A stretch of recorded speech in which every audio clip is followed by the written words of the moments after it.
আজ 15ই বৈশাখ। তীব্র তাপদাহের পর বৈশাখের ঝড়ো হাওয়ার বৃষ্টিতে জনমনে স্বস্তি নেমে এসেছে। প্রিয় দর্শক, বৃষ্টি ভেজা সকালে আপনাদের সবাইকে স্বাগত জানাচ্ছি।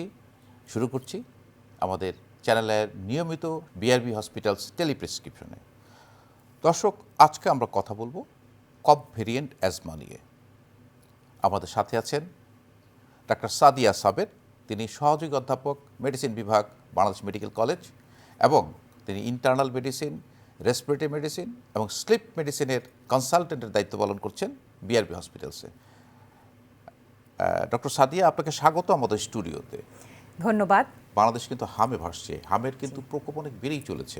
এখানে কিন্তু একটু সতর্কতা, একটু সচেতনতাই পারে এই হাম থেকে আমাদের রক্ষা করতে। মৃত্যুর হার অনেক কমেছে, যেমন আমরা বলছি যে হামের র্যাশ, জ্বর হলে বাচ্চাকে আলাদা রাখার জন্য পর্যাপ্ত পরিমাণ পানি এবং প্যারাসিটামল জাতীয় সেবন করার জন্য, এবং যখন দেখা যায় একটু শ্বাসকষ্ট হচ্ছে বা তখন ডাক্তার কাছে গিয়ে পরামর্শ নিতে হবে। এই সতর্কতা এবং সচেতন মানলে কিন্তু আমরা হাম থেকে রক্ষা পেতে পারি।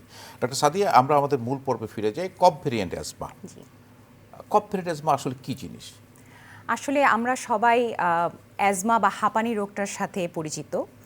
আর সাধারণত শ্বাসকষ্ট হলেই মানে সকলের যেটা একটা পরিচিতি যে তার হাঁপানি বা অ্যাজমা হয়েছে।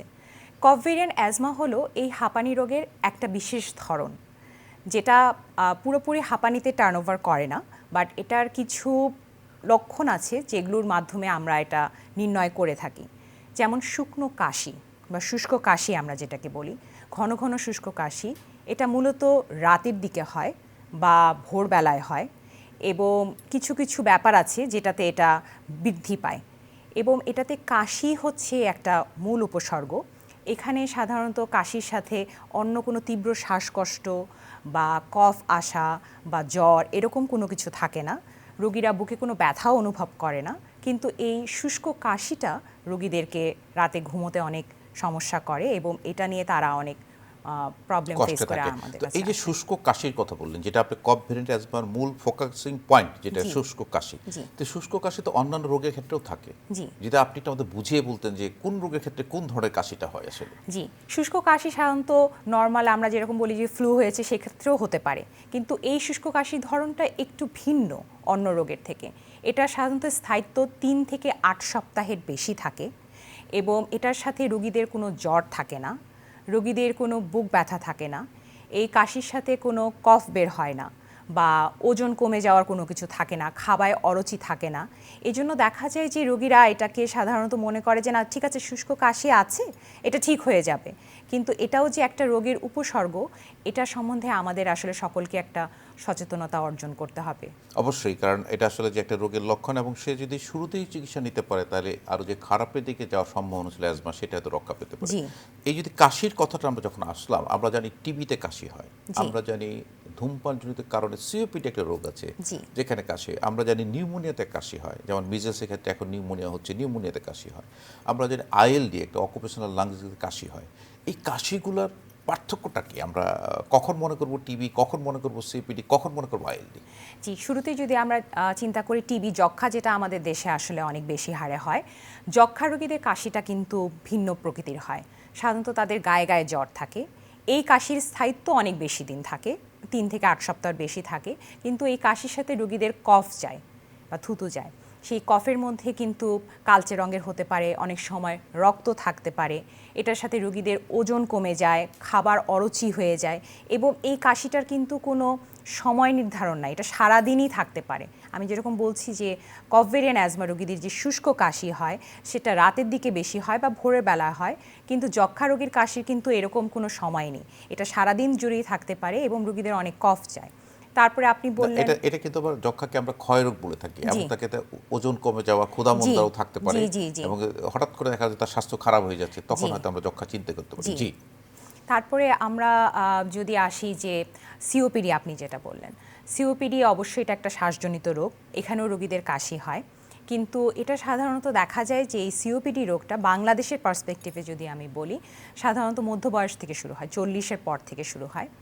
আমরা এখানে পুরুষদের বেশি পেয়ে থাকি, এবং ধূমপান হচ্ছে একটা খুব ইম্পর্ট্যান্ট ফ্যাক্টর যেটা এই রোগটার কারণ হিসেবে চিহ্নিত হয়। আর মহিলাদের ক্ষেত্রে হচ্ছে খড়ির চুলায় রান্না করা, অনেক দিন ধরে খড়ির চুলায় রান্না করলে তখন তাদের এই রোগটা দেখা দেয়। এই কাশিটিও এমন না যে কোনো মানে দিনে হচ্ছে বা রাতে হচ্ছে, এটা সারা দিন থাকতে পারে এবং এই কাশিটা আসলে পুরোপুরি কখনোই ভালো হয় না, এটাকে ওষুধের মাধ্যমে নিয়ন্ত্রণে রাখতে হয়। আরেকটা আপনি বললেন নিমোনিয়া। নিমোনিয়া যখন একটা রোগী হয় তখন তার তীব্র জ্বর থাকে, অনেক হাই গ্রেড ফিভার, জ্বরের সাথে খিঁচুনির মতোও জ্বর থাকতে পারে, বুকে ব্যথা থাকে, কাশির সাথে কফ বের হয়, সেই কফে আংশিক রক্তও থাকতে পারে, আর বমি থাকে, পেশেন্টটা কিছু খেতে পারে না এবং মানে এই রোগীদের লক্ষণগুলো এত সিভিয়ার থাকে যে এদেরকে হাসপাতালে ভর্তি পর্যন্ত করতে হয়।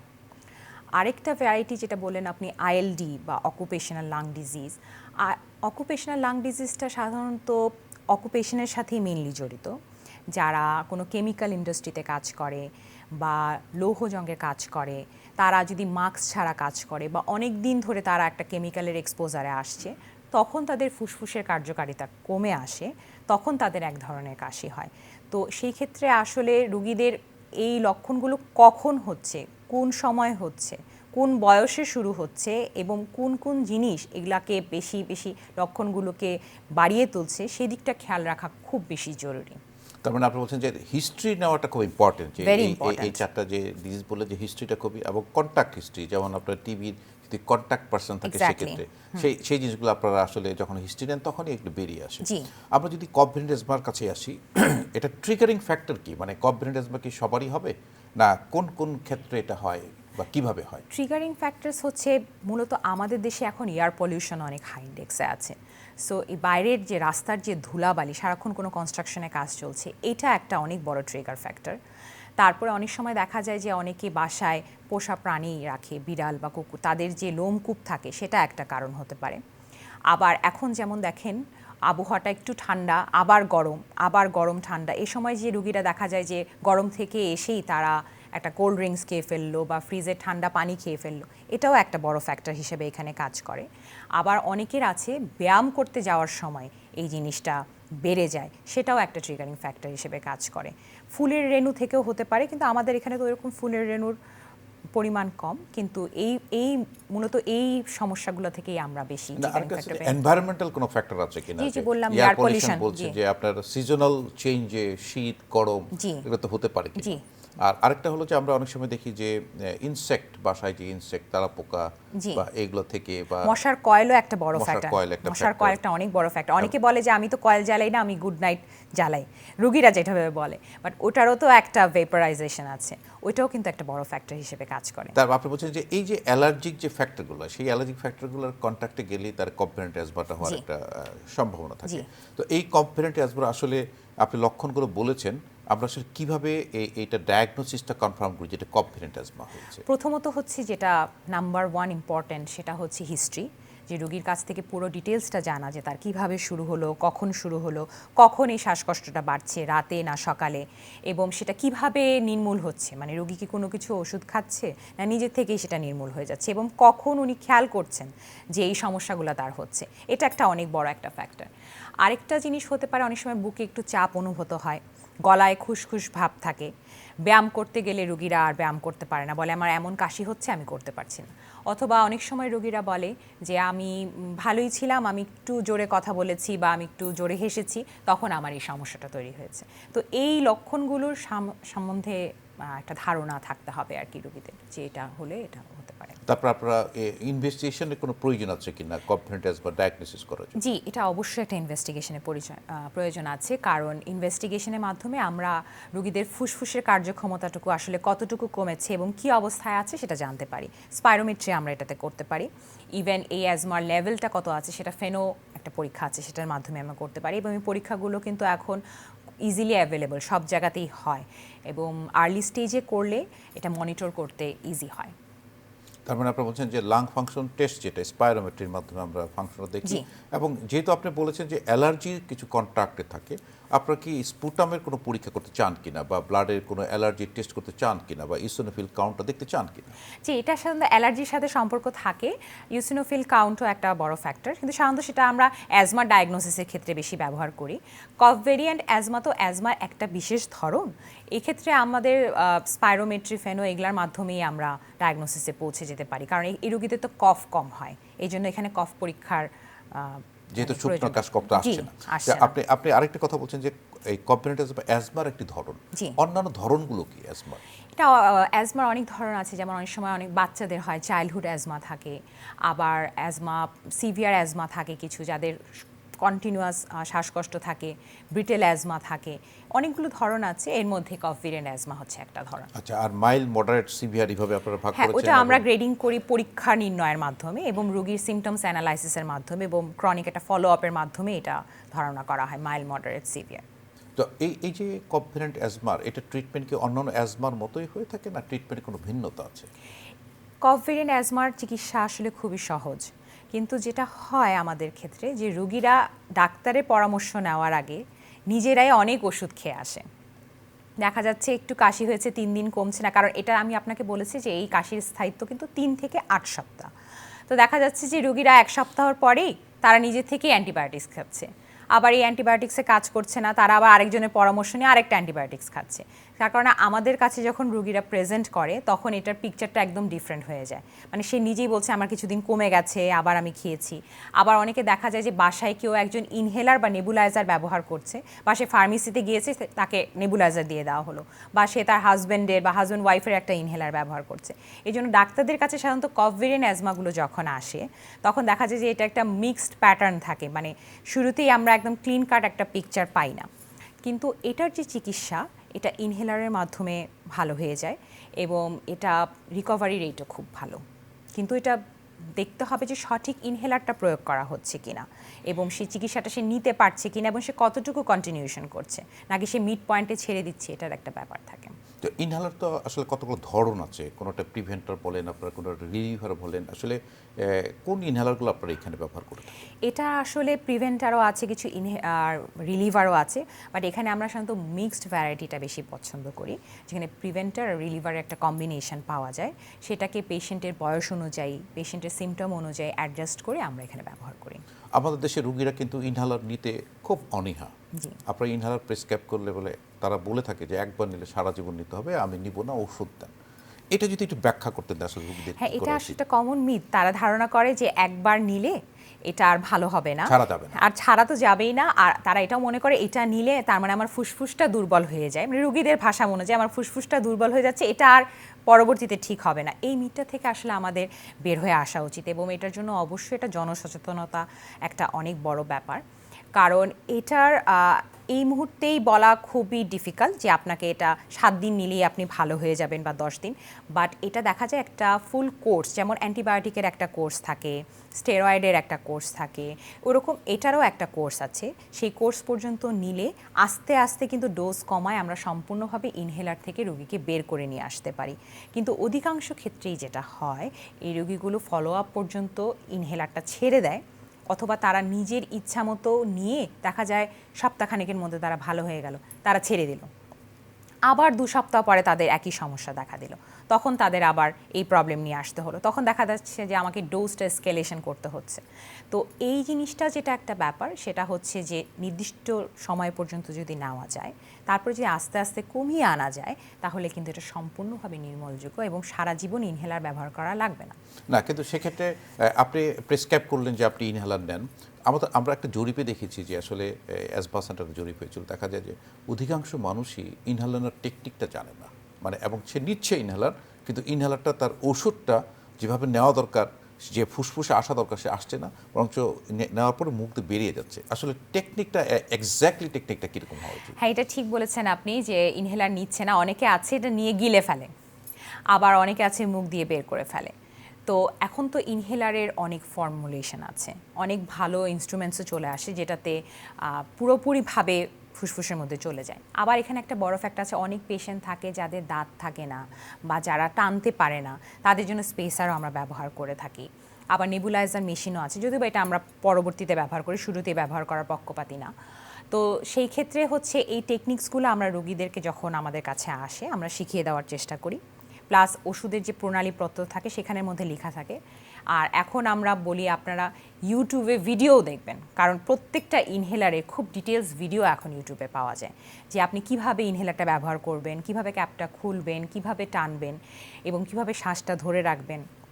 তার চেয়েও বড় কথা, ইনহেলার ব্যবহার করার পরে আপনি কি কি পদক্ষেপ নিচ্ছেন, মুখটা কুলি করা যেন মুখের মধ্যে পরবর্তীতে কোনো ঘা না হয়, এই স্টেপসগুলো আসলে খুবই জরুরি। কারণ ইনহেলার দেখা যাচ্ছে দিনের পর দিন ব্যবহার করে যাচ্ছে, কিন্তু ল্যাক অফ প্রপার টেকনিক, তার ডোজটা ঠিক হচ্ছে না, এই কারণে রোগী ভালো হচ্ছে না। না, সেক্ষেত্রে তো আপনাদেরকে তো হাতে কলমে রোগীদেরকে মেডিকেল এডুকেশন যেটা বলি আমরা, যে হেলথ এডুকেশন, যে আপনি যে প্রেসক্রাইব করেছেন যে ইনহেলারটা, এটা নেওয়ার টেকনিকটা তাকে শিখে আমরা এখন দেখছি। আপনি স্পেসার কথা বলেছেন, অনেক ভালো ভালো স্পেসার আছে বাজারে। জি, জি। আপনি বলেছেন যে আসলে এই ডিভাইসটারও হয়তো কোনো ক্যাপসুল, রোটা হেলার, কুজি হেলারের মাধ্যমেও কিন্তু নেওয়া সম্ভব হচ্ছে, যে যেটাকে নিতে পারে, যে যেটাকে নিতে পারে, যে যেটাতে স্বাচ্ছন্দ্য বোধ করে এবং যার জন্য যেটা অ্যাপ্রোপ্রিয়েট। এবং এটা অবশ্যই একজন চিকিৎসকের পরামর্শ অনুযায়ী হতে হবে, কারণ চিকিৎসক বুঝতে পারবেন যে তার কোন জায়গায় সমস্যাটা হচ্ছে। এটা কিন্তু রোগীর শুরুতে নাও বুঝতে পারে। আবার অনেক আছে অনেক দিন ধরে নিতে নিতে তখন তাদের অভ্যাস হয়ে যায়, তখন তারা নিজেরাই এসে বলে যে আমি এইভাবে নিতে পারছি না, আমার মনে হয় একটা অল্টারনেটিভ প্রসেস। ডাক্তার সাদিয়া, আরেকটা কথা আপনি বলছেন যে অ্যান্টিবায়োটিক, মানে আমাদের রুগীরা আপনাদের কাছে যখন আসে কফ ভ্যারিয়েন্ট অ্যাজমা নিয়ে, কাশি হলে তারা অ্যান্টিবায়োটিক শুরু করে দিচ্ছে। আমরা কিন্তু ইদানিং লক্ষ্য করছি যে আমাদের অ্যান্টিবায়োটিকগুলো রেজিস্ট্যান্স হয়ে যাচ্ছে।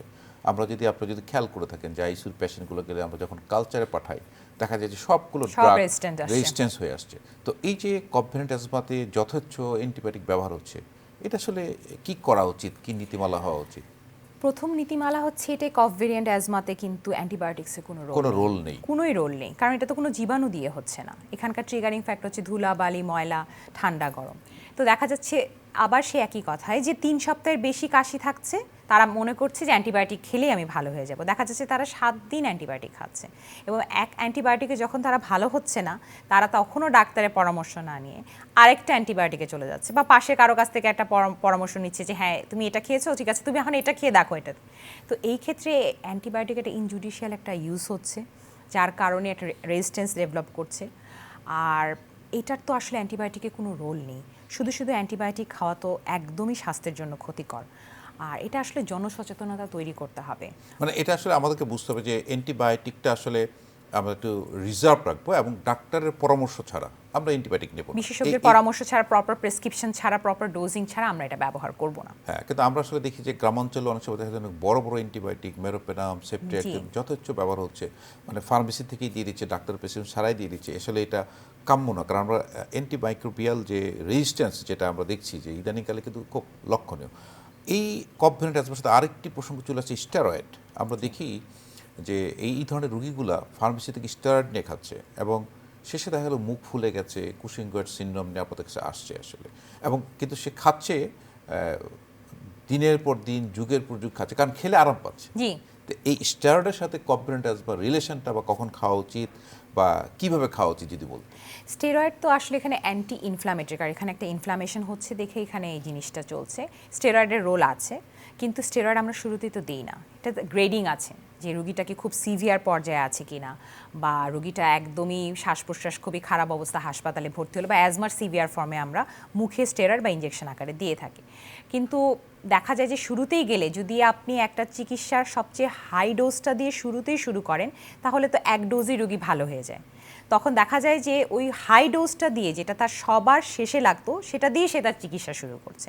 এবং যখন সে দেখছে যে আমি 2টা খাওয়ার পর তো ভালো হয়ে গেছি, তাহলে আমার আর চিকিৎসকের পরামর্শ নেওয়ার তো দরকার নেই, তখন সে আর অন্য কোনো চিকিৎসায় যায় না। এবং পরবর্তীতে যতবার অ্যাটাক হচ্ছে ততবার সে এটা খাচ্ছে। এবং স্টেরয়েডের ইটসেলফ অনেক সাইড এফেক্টস আছে, এবং সেটা মাথা থেকে পা পর্যন্ত প্রত্যেকটা অঙ্গ প্রত্যঙ্গে এটা হানি করতে পারে। এবং এটা ব্যবহারের অনেক নিয়মাবলী আছে, এটা চিকিৎসকের পরামর্শ ছাড়া, প্রপার প্রেসক্রিপশন ছাড়া এটা কোনোভাবেই ব্যবহারযোগ্য হওয়া উচিত না। এবং এটা জনগণের মধ্যেই সচেতনতা তৈরি করা খুবই জরুরি। জি, আসলে স্টেরয়েডটা ব্যবহার করাটা মানে এটা ডক্টরের পরামর্শ ছাড়া বা প্রেসক্রিপশন ছাড়া উচিত না, এবং এটা আসলে রুগীদেরও বোঝা উচিত যে স্টেরয়েডের লাস্ট ওষুধ, মানে যখন আমরা খুব সিরিয়াস পর্যায়ে যাই, এবং এটা খেলে ভালো থাকলেও এটা খাওয়া যাবে না, বরঞ্চ যে ওষুধগুলো নর্মালি আমাদের দেওয়া হয় সেই ওষুধগুলো খেয়ে ভালো থাকাটাই তার জন্য ভালো। কারণ দেখা যায় যে প্রেশারের রোগী, ডায়াবেটিসের রোগীও স্টেরয়েড খাচ্ছে, কিন্তু তারা জানছে না যে এটার কারণে তার প্রেশার, ডায়াবেটিসের কিডনি সব কিছু বেড়ে যাচ্ছে, কিন্তু দেখা যায় সে ইনসুলিনও বাড়াচ্ছে, আবার সে প্রেশারের ওষুধও বাড়াচ্ছে, আবার তার আলসারের সমস্যা আছে সে সেটাতেও খাচ্ছে। মানে এই জিনিসটা যে এইগুলার উপর একটা খারাপ প্রভাব ফেলতে পারে এটা তারা ধারণা করতে পারে না, এবং যার কারণে অনেক কমপ্লিকেশন দেখা যায়। একটা সিম্পল কফ ভেরিয়েন্ট অ্যাজমাই একটা রোগী, সে অনেক বড় একটা কমপ্লিকেশন নিয়ে চিকিৎসকের কাছে এসে উপস্থিত হয়েছে। ডক্টর সাদিয়া, আরেকটি প্রসঙ্গ হচ্ছে নেবুলাইজেশন। অ্যাজমার সাথে কিন্তু নেবুলাইজেশন একটা সম্পর্ক আছে, এবং আমরা শিশুদের ক্ষেত্রে দেখি যাদের ব্রঙ্কিওলাইটিস মানে অ্যাজমা ব্রঙ্কিওলাইটিস ক্ষেত্রে নেবুলাইজেশন একটা ভালো রোল প্লে করে, কারণ শিশুরা আপনার ইনহেলারটা নিতে পারে না। তো এই নেবুলাইজেশন কখন ইউজ করতে সেটা যদি বলতে। সাধারণত যখন খুব তীব্র শ্বাসকষ্ট হয়, যে রোগী কোনোভাবে এক টানে পারছে না ইনহেলার নিতে, তখন সাধারণত আমরা নেবুলাইজেশন ইউজ করি। হাসপাতালে ভর্তি হলে, যখন ক্রিটিক্যাল পেশেন্ট থাকে তাদের ক্ষেত্রে ইউজ করি। কিন্তু যারা ইনহেলার ব্যবহার করতে পারে, যাদের এটা ব্যবহারে কোনো বাধ্যবাধকতা নেই, যেমন শিশুরা আপনি বললেন ওরা ব্যবহার করতে পারবে না, ওদের ক্ষেত্রে তো এটার কোনো নেবুলাইজেশনের কোনো বিকল্প নেই।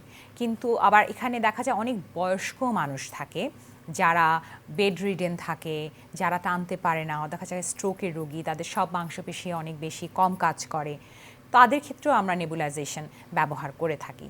কিন্তু এটা একটা ইয়াং মানুষ যে ইনহেলার ব্যবহার করতে পারে, তার কিন্তু নেবুলাইজেশন ব্যবহারের কোনো ইন্ডিকেশন নেই।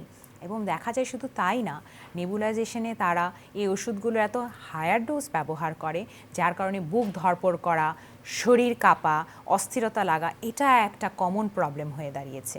এবং তারা নিজেরাও বুঝে না যে এটার ব্যবহারের জন্য তাদের এই সমস্যাগুলো হচ্ছে। তখন তারা একটা সমস্যার সাথে আরও 3টা সমস্যা নিয়ে চিকিৎসকের কাছে শেষে গিয়ে উপস্থিত হন। সাদি, আমরা অনুষ্ঠানের প্রায় শেষ পর্যায়ে, আমি লাস্ট আপনার কাছে যেটা জানতে চাই, ইজ দেয়ার এনি প্রিভেনশন, আমরা কিন্তু প্রিভেন্ট করতে পারি কি না এই কফ ভ্যারিয়েন্ট অ্যাজমা? সচেতনতা হচ্ছে নাম্বার 1 প্রিভেনশন। বুঝতে হবে আমার যে আমার কখন সমস্যাটা হচ্ছে। 3 সপ্তাহের বেশি কাশি থাকলেই আমি অবশ্যই ডাক্তারের শরণাপন্ন হব। এটা আমাদের জনগণের মধ্যে সচেতনতা তুলে ধরতে হবে। এছাড়া যে সকল ট্রিগারিং ফ্যাক্টরসের কথা আমি বললাম, ধুলাবালি, ময়লা, ঠান্ডা, গরম, পশু পাখির লোম, সেগুলা থেকে দূরে থাকা, বাইরে গেলে মাস্ক ব্যবহার করা, কারণ রাস্তায় তো ধুলোবালি থাকবেই। এছাড়া আমরা এখন আরেকটা ব্যাপার বলে থাকি যে ইনফ্লুয়েঞ্জা ভ্যাকসিনটাও অনেক সময় আমরা প্রেসক্রাইব করি যাদের এই কফ ভেরিয়েন্ট অ্যাজমার ধরনটা খুব বেশি। কারণ হচ্ছে দেখা যাচ্ছে বাৎসরিক একটা ফ্লু, সেটাতে দেখা গেল যে তাদের অনেক বেশি অ্যাজমার অ্যাটাক বেড়ে গেল। কফ ভেরিয়েন্ট অ্যাজমাই ছিল, সেটা অ্যাজমাতে টার্ন আউট করলো। তো সেই ক্ষেত্রে এই ভ্যাকসিনেশনটা আমরা রুগীদেরকে ব্যবহারের জন্য বলে থাকি। আচ্ছা, এটা একটা দিক যে আপনার মাস্ক ব্যবহার করা, ভ্যাকসিন নেওয়া, আবার অ্যাভয়েড করা, কিন্তু প্রাকৃতিক যে বিষয়, যেমন আমরা যদি এয়ার পলিউশনের কথা চিন্তা করি, আমরা যদি এয়ার পলিউশনে সার্চ দিই, দেখা যায় ঢাকা সিটি খুব টপ র্যাঙ্কিংয়ে আছে। তো সেক্ষেত্রে এয়ার পলিউশনটা প্রিভেন্ট করার জন্য আমাদেরকে সবাইকে মাস্ক ব্যবহার করতে হবে। অবশ্যই, এছাড়া তো আর অন্য কোনো উপায় তো এই মুহূর্তে দেখা যাচ্ছে না। মাস্কটাই আমাদেরকে অনেক পার্সোনাল প্রোটেকশন দিতে পারে। অনেক ধন্যবাদ ডাক্তার সাদিয়া সাবের, আপনি সুন্দর করে বলেছেন। নিশ্চয়ই কফ ভ্যারিয়েন্ট অ্যাজমা রোগীরা বিষয়টা বুঝতে পেরেছেন এবং চিকিৎসাটিতে আপনার সুবিধা হবে। আপনাকে অসংখ্য ধন্যবাদ। আপনাকেও ধন্যবাদ। প্রিয় দর্শক, আপনাদেরকেও ধন্যবাদ এতক্ষণ আমাদের সঙ্গে থাকার জন্য। আসলে কফ ভ্যারিয়েন্ট অ্যাজমা যাদের শুকনো কাশি, তাদের দেরি না করে একজন চিকিৎসকের পরামর্শ নিয়ে কী কারণে কাশি হয়েছে জেনে নিয়ে চিকিৎসা শুরু করা উচিত। দর্শক, ভালো থাকুন, সুস্থ থাকুন, নিরাপদেই থাকুন।